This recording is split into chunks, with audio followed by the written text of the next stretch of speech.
All right, thank you. So we have been going through the book of Philippians for the last couple weeks, and we are in Philippians 2, chapter 2, Philippians chapter 2, verses 1 through 11. Now, the main theme that we have been getting from the book of Philippians is this idea of radical joy. If there's anybody that we can learn joy from, it's not those people who have everything going for them, because naturally we think, okay, they're going to have joy. We realize sometimes they don't, right? But we think, in general, that those people who have everything going for them, they're going to have joy. But what about those people where life isn't treating them so well? And that was the case of the Apostle Paul. The Apostle Paul was in prison. He had been working with people, had been working to establish churches, working with churches, working to grow this idea of proclaiming the good news of Jesus Christ around Europe, around the ancient Middle East, and ancient Near East, rather, and all throughout that area. And he wasn't always successful. He had constant people who were rebelling against him. He had certain sects of Judaism who were coming against him, and so he was always coming up against conflict. Not only that, but he also had some people in ministry who didn't always have pure motives, and we saw that in Philippians chapter 1. But then he also finds himself in jail because we realize that the Romans didn't always like him either. And so here's a man writing from jail, talking about joy. So if there's anyone that we can learn joy from, it's from the Apostle Paul. And through chapter 2, what we are looking at is taking on the attitude of Jesus Christ. Now, I labeled this message Jesus' personality profile, in part because my company just went through some personality or workplace profiles, and sometimes those are nice, sometimes you don't. I mean, there's a fear in them. I didn't feel this fear necessarily in our organization, but there's this fear, number one, that you'll get labeled a certain type of person, right? And then sometimes when I answer the questions, you have 4 options, and sometimes you have to label them in ranking order, 4 through 1. 4 is the highest, the attribute that most defines you. 1 is the least, and go through that, or you just choose one. And sometimes I feel like, well, all 4 of these kind of fit me, depending upon the situation, right? And then sometimes with organizations or with classes or wherever you're taking these, you feel like you're positioning yourself in the classroom, or you're positioning yourself in the workforce, and so you want to put the right answer too, or the answer that they're looking for. And so, we position ourselves sometimes in those personality profiles. Sometimes they express us really well. Sometimes they don't. But if Jesus ever took a personality profile, one of the items that would have been at the top of the list would be humility. And that's what we're going to be looking at today. And it's kind of interesting how humility fits with joy.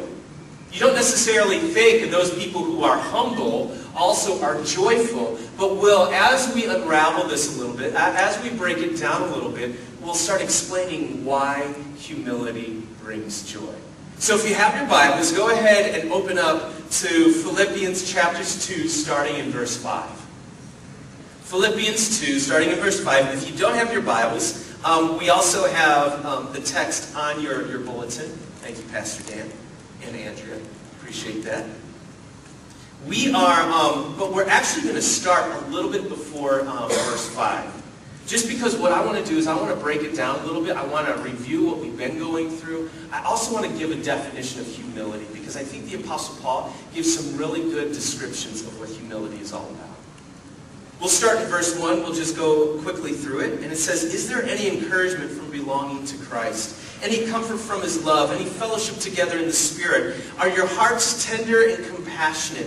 Then make me truly happy by agreeing wholeheartedly with each other, loving one another, and working together with one mind and purpose." So here's the Apostle Paul saying, do you guys get any encouragement with one another? Then this is what I want you to do. Give me joy by being unified. And this is how we're unified, by being humble. And then he gives a brief description of what humility is all about. He says this, he says, don't be selfish. Because we realize that the opposite of humility is usually pride or entitlement. And when we are prideful, we're usually selfish. We want our things before others get their things. It continues on, he says, don't be selfish. Don't try to impress others. If we're trying to be as good as or better than the Joneses, we realize that we're going to try to build ourselves up. And he says, you know what? That's a false paradigm that we try to live by. That's so high school. I remember in high school, I tried to impress people in high school, and then once graduation happened, the day after graduation, that paradigm was broken. Those people didn't matter to me anymore. You know, and I started college, and there was a new paradigm, and that old paradigm of high school didn't matter in college. And I'm thinking, man, how part-time was this? How short-term was this? And sometimes in our lives we try to impress others, but we realize that life is like high school. Once we graduate from this life into the next, it's going to be a totally different paradigm. So start living according to the eternal paradigm. He says, don't try to impress others. It continues on, and he says, be humble, thinking of others as better than yourselves.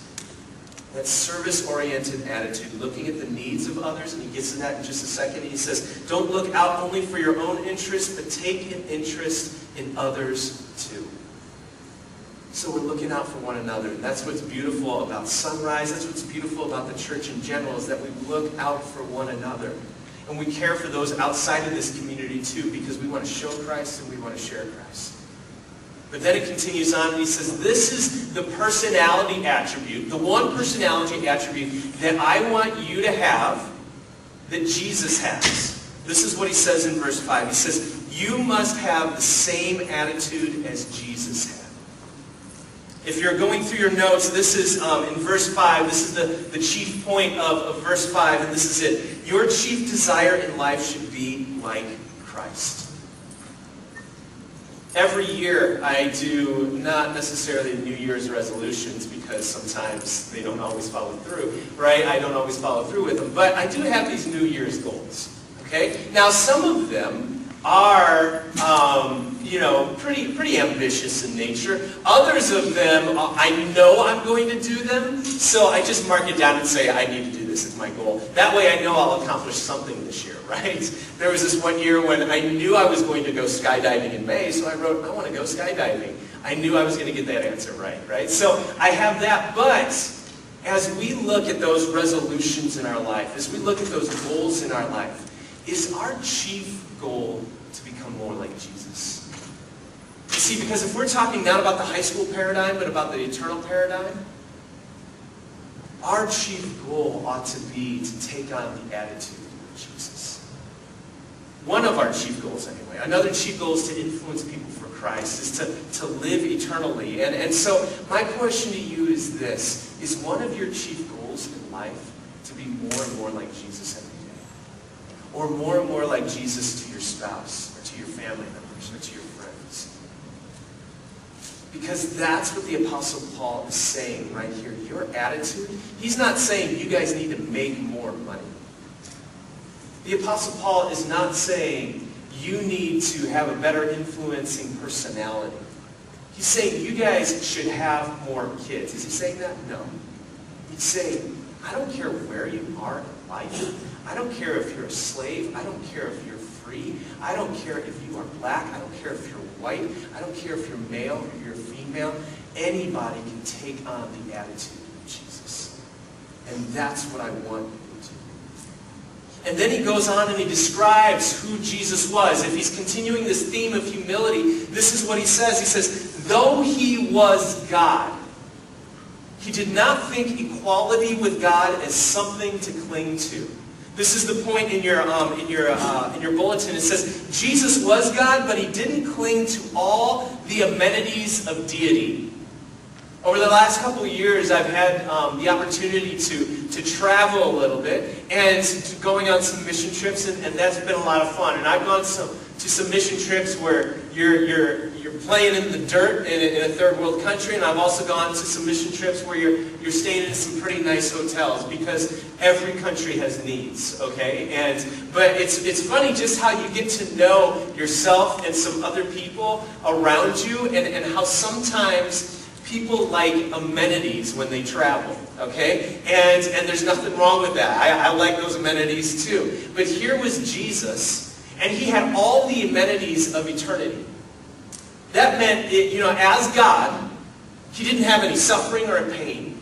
Okay? I mean, now, he probably had pain because of sin and because of the brokenness here on earth, but he didn't have that in eternity.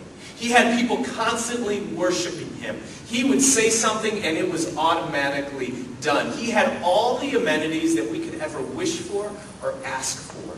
If you've ever stayed at a 5-star hotel or at a resort and you call room service and they come to you and they give you everything that you want or need, Jesus had that every day.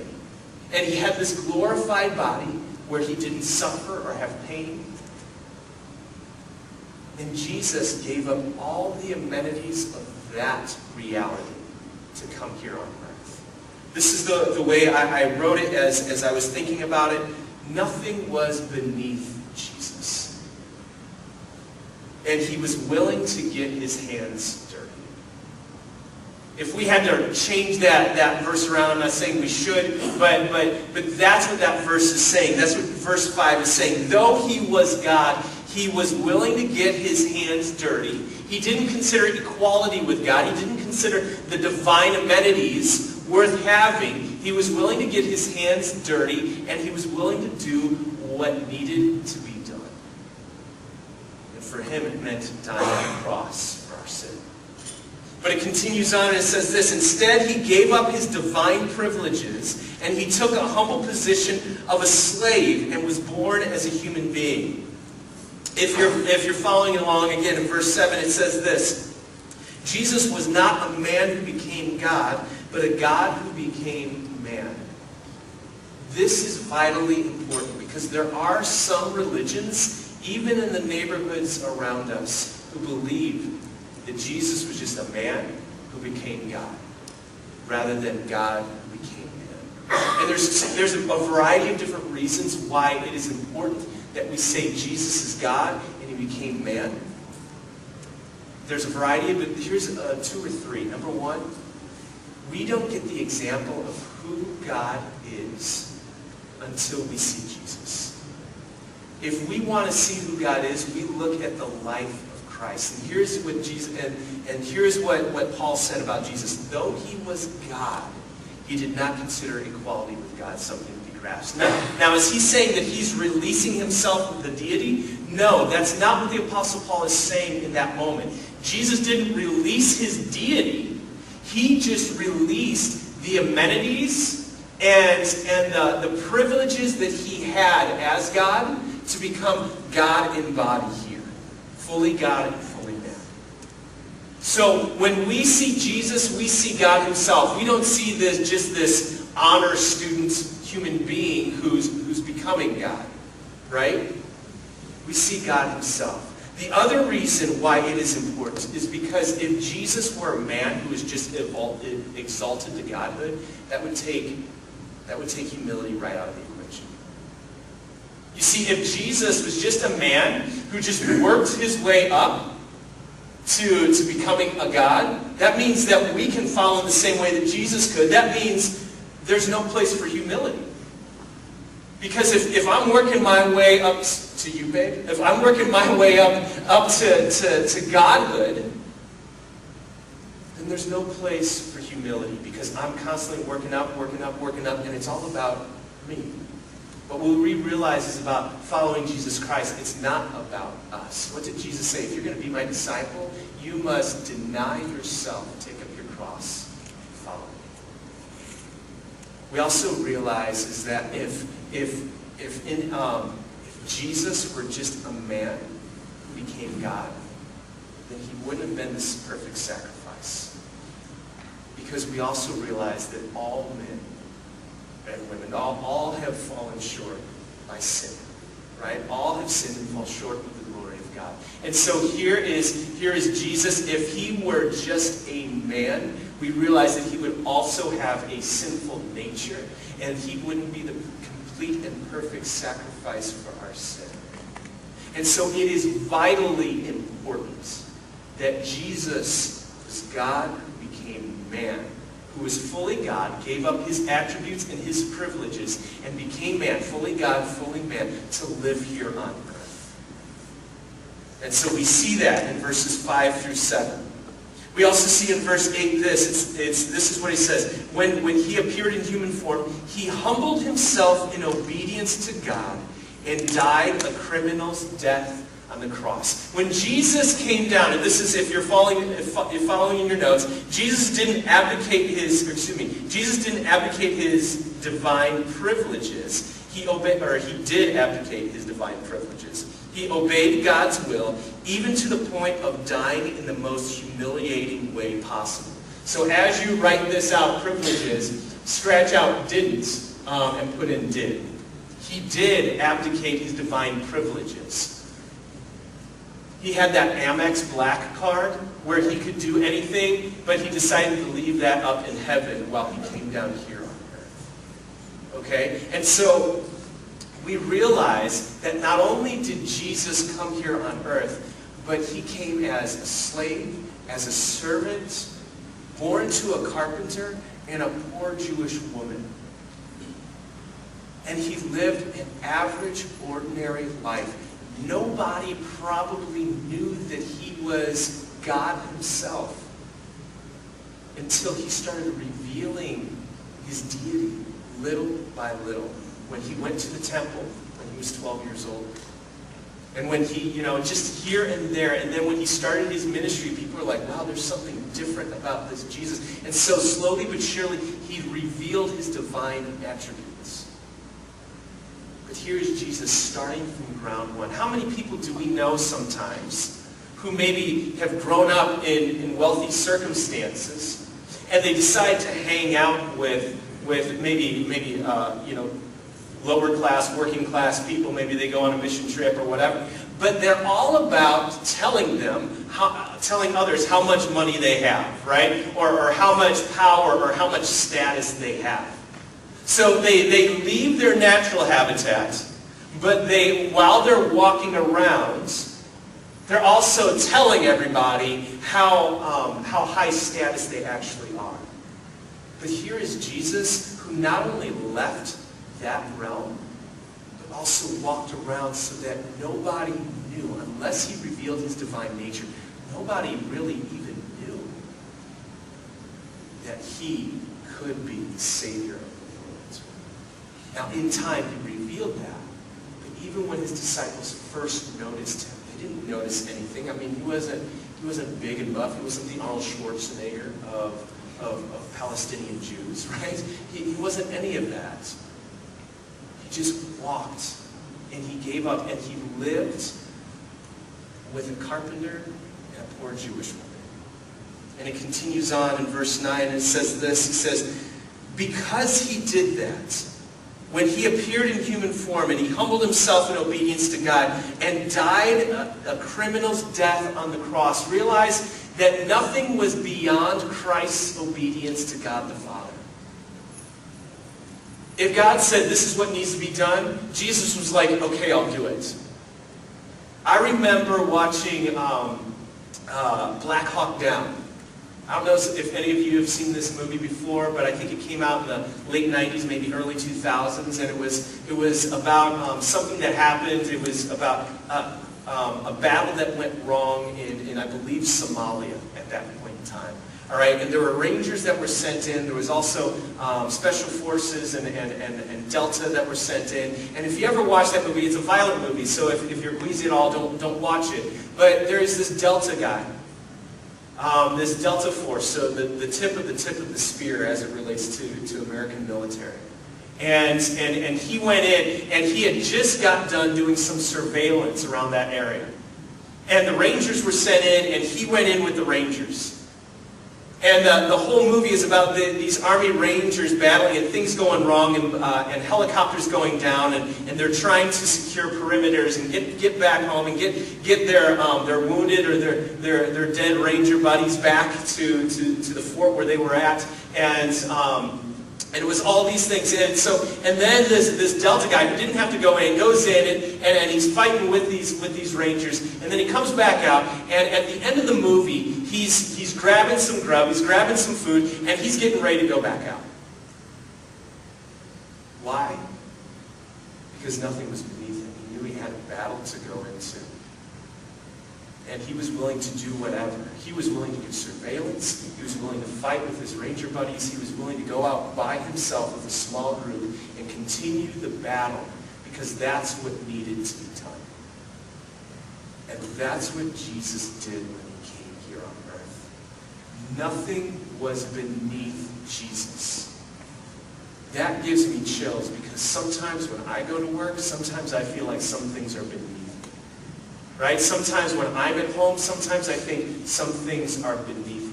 Sometimes when I'm at, hanging out with friends, sometimes I feel like some things are beneath me. I don't want to have that attitude, but Jesus certainly didn't have that attitude. He had deity, he had all the amenities of deity, but he abdicated those privileges for 33 years, and he lived among us as a slave boy to the Roman government.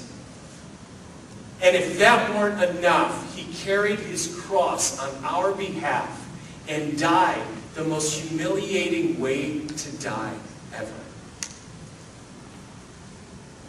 Because nothing was beneath him. And so it continues on in verse 9, and it says this, "Therefore God elevated him to the place of highest honor and gave him the name that is above all other names." Now some people might think, oh my goodness, well that just proves that Jesus was man and he became God because he just proved himself as a man and now he became God and God is giving him the highest name. But he didn't have it before. No, that's not true. This is what happened. Jesus was always God. And he became man and nothing was beneath him. And so God the Father loved Jesus so much and he was so impressed by his humility and he's like, my goodness, this is what I'm going to do. I'm just going to put him on stage one day. And we're going to have this huge banquet for him. And we're going to build the church around Jesus. Because my son, I love him so much, and nothing was beneath him. He needs to be honored. I have a friend who's a teacher, and they were telling me about the story of this boy who was in a wheelchair. And also his friend who used to wheel him around the wheelchair every day, and he did it with just such great joy. And the end of that year, the boy in the wheelchair got, there's essentially like the citizenship award at the end of the class. It's basically the award for the person who's been most impressive in their integrity, in their character, and all of that. And so they, I'm getting a little choked up. They give the character award to the boy in the wheelchair. And without any hesitation, his friend is so overjoyed that his friend in the wheelchair gets the citizenship award that he's so excited for him. He brings him up, and he brings him up to the stage. And in the midst of that, they also give the citizenship award to the other boy because of the character and the personality and just the humility and service that he had. And so here's God the Father, who is so impressed by the humility of Jesus that he's like, that's my boy. Not only does he get all the benefits of eternity, but one day I'm going to have a banquet for him. And I'm going to show to everybody how good he is and how much I love him. Because there was a day when people forgot who he was for our sake. But no one will forget him now. Because this is what's going to happen. Verse 10 and verse 11, he says, at that name of Jesus, every knee will bow. And in heaven, and on earth, and under the earth, everyone will know who Jesus is. And when they get into his presence, God the Father will share such a great banquet for Jesus that when he is standing there, we will be so overcome by his goodness and his glory that we will have to bow down. Those people who abuse you and hate you will have to bow down. Those people who are trying to make it in their world and make their name great, they will have to bow down to a carpenter's son who people overlooked, but one day they will never overlook him. Because God the Father will honor Jesus Christ because of his humility. It continues on, he says, and every tongue will confess that Jesus Christ is Lord. Now, people will say, oh, well, that's because, Jesus was just man. No. You don't understand. Everyone will have to recognize that Jesus is Lord. Everyone will confess with their mouth that Jesus is Lord, whether they want to or not, whether they think they're God themselves or they're not, whether they have received Jesus or they have not received Jesus, whether they are going to heaven or they are going to hell. They are going to bow down to Jesus Christ, and they are going to declare him Lord. And what does this do? This glorifies God the Father. That's what it says in this last passage. To the glory of God the Father. We have some blanks to fill in. We realize in verse 8 that Jesus didn't abdicate his divine, or he did abdicate his divine privileges. And in response to Jesus' humble obedience, his ability to do anything at any time that the Father asked, even dying on a cross, the most humiliating way to die, God the Father rewarded him with the highest place of honor ever. Because of Christ's humility, verse 10, he will be honored by all. Verse 11, because Jesus released his right to exaltation, he is called Lord of all. Because he released his rights, and he just did it, God the Father is going to have this banquet where everyone will recognize that Jesus is Lord, and that everyone will declare that he is Lord. No one will be excluded from that party. How does this play out in our lives? If Jesus, God himself, can humble himself and abdicate those rights and privileges, then as followers of Jesus Christ, maybe we should too. This is the main point of our passage tonight. If you seek honor now, you will be humbled. But if you pursue humility now, God will honor you. I'm not saying that you're going to stand to the right and to the left of Jesus while we have this big party. I'm not saying that, right? But I am saying that this is a divine principle. In fact, I think it's a divine promise. This is what the Apostle Peter says in his first letter. He says, God opposes the proud, but gives favor to the humble. You know how God gives favor? God gives favor by looking after his children. If he sees that, you know what, I'm not like Johnny over there. He's not worried about the social hierarchy. He's just looking to serve. And he may not get to be president of that organization that he's at or whatever, but God is constantly looking over him, watching over him, answering his prayers in special ways that maybe God wouldn't answer, but because of his humility and his ability just to do whatever God's calling him to do, he will watch you with special honor. Because it says in the Old Testament, those who honor God, God will honor them. And so when we just walk in humility, when we say, God, if you're going to raise me up, you're going to raise me up. But if you aren't, that's okay too. Because I can glorify you just the same doing what I'm doing. And so wherever you're at, if you just have this life of, I just want to glorify God. I just want to show him that he's special to the people around me. Then then this is what's going to happen. He's going to see that, and he's going to honor that in special ways here on earth, but he's also going to do that in eternity. That's what this passage is about. So, if we seek honor now, we will be humbled. If we want to be number one in our life, we will be humbled eventually. It might be here on earth, but it will certainly be in eternity when we have to bow and tell Jesus he's Lord, right? But if we humble ourselves now and we take on that attitude of Jesus, saying, you know what, I have rights and privileges here on earth, but I'm not going to be concerned with them. I have status here on earth, but I'm not going to be concerned with them. You know, and I'm going to do whatever the Lord asks me to do. Whether it means standing up in front of a large group of people and proclaiming his word, or if it means doing very simple and humble things where no one sees it ever except Jesus himself.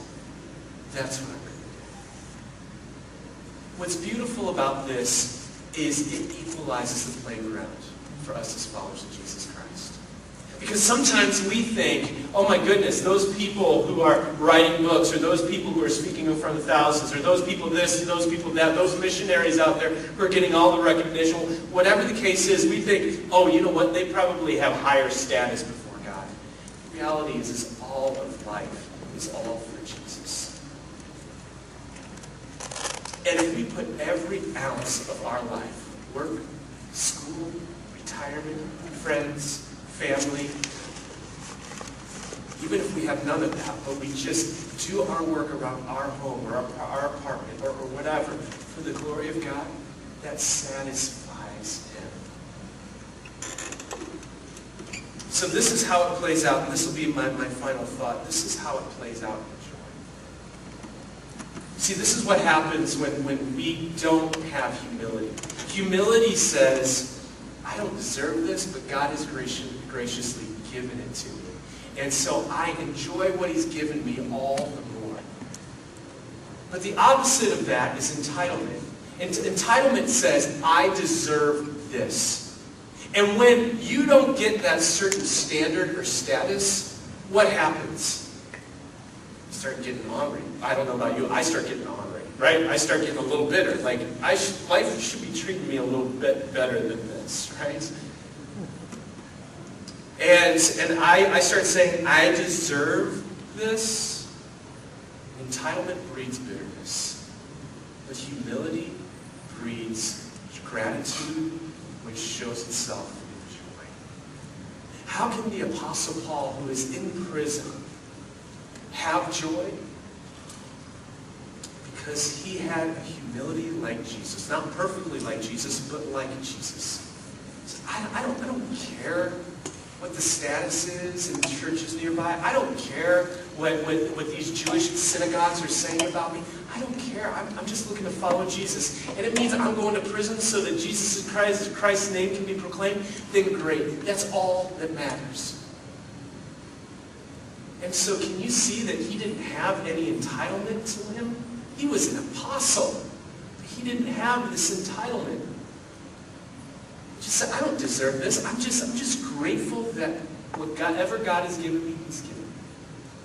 And so I'm going to walk in that humility. I'm going to walk in that gratitude. And when you walk in humility and gratitude, it brings joy. Because you realize that everything is a gift. And so that's my encouragement to you. As I look at my life, I ask the question, this week I'm going to be asking myself the question, maybe you can too. Is there anything that I feel like I deserve that I don't necessarily deserve? It's just a gracious gift from God.